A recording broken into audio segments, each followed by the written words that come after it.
Hey, what's up guys? Windows 8 is here. Well, not the official version. This is just a developer preview release, but anybody can get their hands on it. You don't need to be part of a developer program like Apple makes you do. So if you want to go ahead and download the Windows 8 developer preview, you just need to go to this URL. It's msdn.microsoft.com/en-us/windows/home. But if you don't remember that, the link is down below. I can't even talk. I'm stuttering off of that.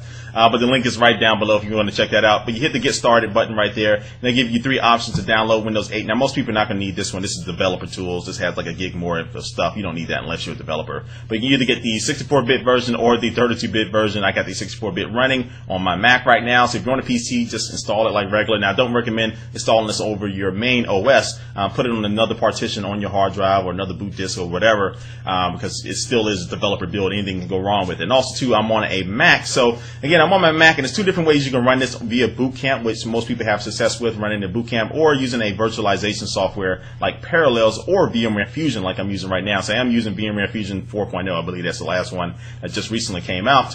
And I'm running it right now, and I'm recording this video and also doing screen capture at the same time. So Windows 8 may be running a little bit slower than it normally would be if I wasn't doing all those things in this virtualization software, but you'll be able to get the drift. Now here's Windows 8. Well, at least the Metro UI version of it. This is not how the entire Windows 8 looks. Some people may be thinking that. I want to go back to the traditional desktop view. I can just click that button right there, and now I can go through and do Windows, like normal, like the everyday boring stuff. But I want to go to the UI here. I like the Metro UI here. I love it. So anyway, just going to take a look at some of the applications. I downloaded this about an hour ago. I've just been messing with it just a little bit, and I decided to just go ahead and do a video with this. So the first thing I went is I had to set up my Twitter, and they have this application called Tweetorama, which I think is pretty slick, pretty nice. And the whole Metro UI that, again, Microsoft calls this is very just clean, straight to the point, just a very nice, clean interface.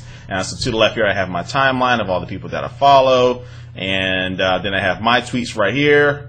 And then, of course, I have the people that I'm following. Then if you scroll over, you can scroll over to the right there, but I think it goes into my DMs and all that stuff. I don't want to do that, even though I'm not trying to hide anything. But anyway, that's Twitterama, or Tweetorama. I can't talk. But anyway, it's going to take a look at the, what is this, Socialite, I believe. Yes. So this is kind of like the, whoa, that's an old school picture of me. So this is basically Facebook, and it connects to your Facebook account. Of course, you log in with Facebook, and so now you can go through and scroll through all these different things, check-ins, friends, photos, profile. So I'm going to go to the news feed here and see what my friends are talking about. Scroll down, what's up? Somebody checked in at Sprint. But anyway, you can do different things like that, just going right to your news feed. Alright, so if you refresh, you can keep clicking this button, it'll refresh this home thing, it'll change your different little thumbnails for it. It's a very nice thumbnail right there. And also too, this is back when Halo 3 came out. I changed it to my profile picture. That's a big throwback, back to college, and me getting some Army on way back in the day. So anyway, this is Socialite, kind of Facebook for Windows 8, but I'm pretty sure that would get better in the future. Now it has some, I think this is RSS, yes. RSS, yes. All right, so this is nice. The headlines is what they're calling this application. You're going to look at some news here if you wanted to. Now, in most applications, if you right-click, you pull up this little bar down here at the bottom that have some options to either go back or to close out or to refresh, anything like that. And so again, you don't need to have a touch interface device like a touch screen, like a Touch Smart, or have this on a tablet, or have like a trackpad or something. You can still use just a regular mouse and keyboard. I know some people were kind of questioning that as well. All right, so back to the start menu here. Let's scroll over here and see what we got here. I got the piano application, and I'm just going randomly through some things here, so hopefully this video doesn't run on for too long, which is not loading up. All this stuff was loading up earlier before, so I don't know whether, I think it's more likely just because I'm kind of screen recording, screen capturing, and doing that stuff right now as well. So anyway, you're looking at the weather application. It's supposed to be sunny in Anaheim. Trying to see what else you can do with this. All right, so you can add I can add my current city if I wanted to. I can add a different city, do a summary review. Again, I just right-clicked New York. Doesn't everybody add New York to your weather list of any type of new device that you get? I just put new. What a big fail. Alrighty, so added New York. Boom, there it is. And now I can scroll between both of them just like that. Alrighty, back out of that. So I'm trying to see what else I'm going to show you guys. The alarms application, I don't know what this is. I haven't even been into the alarms application yet. I can add an alarm. Cool, out of that. All right, let's see here. So I know this application right here connects to, I believe, Flickr.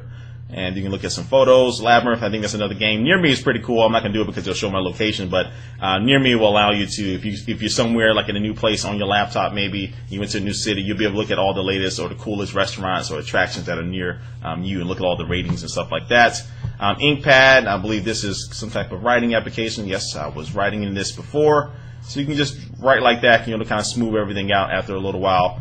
And that will probably be better on a tablet, especially if you have like a little pen or a little stylus or something like that with it. Alright, so we can now go into the control panel. You can see that it's basically just like, well, it doesn't look like the regular version or regular view of Windows, but you see you can get to most of the things that you need to customize or other settings that you need to change right from here if you wanted to. Quick little notifications here for the applications. You can turn them on or off. I do like this, how it's very fast, very simple, very easy. So that is the control panel. And again, you can go right back into the traditional view, again, back to the regular desktop view. If I want to surf the web or do anything like that on here, I can do the same thing right here. And it will look a lot better once I change my resolution. So it's not how it's going to look regular. But anyway, this is Windows 8. I'm not going to spend too much longer on it. I just kind of like a little intro, little preview of it, a preview of the preview. So anyway, I know some of you out there have already downloaded. What do you think about Windows 8 so far? Or what do you want to expect from it? What do you want to really get out of Windows 8? Do you think it's only going to be good for tablets as far as this Metro UI? Or you think everybody will be able to use this on your desktop, your laptop, or your tablet, or your possibly even your cell phone? I don't know. But anyway, guys, I'm going to end this video here. Thanks for watching, guys, and I will catch you later. Peace. And I guess I was a PC for at least these last few minutes.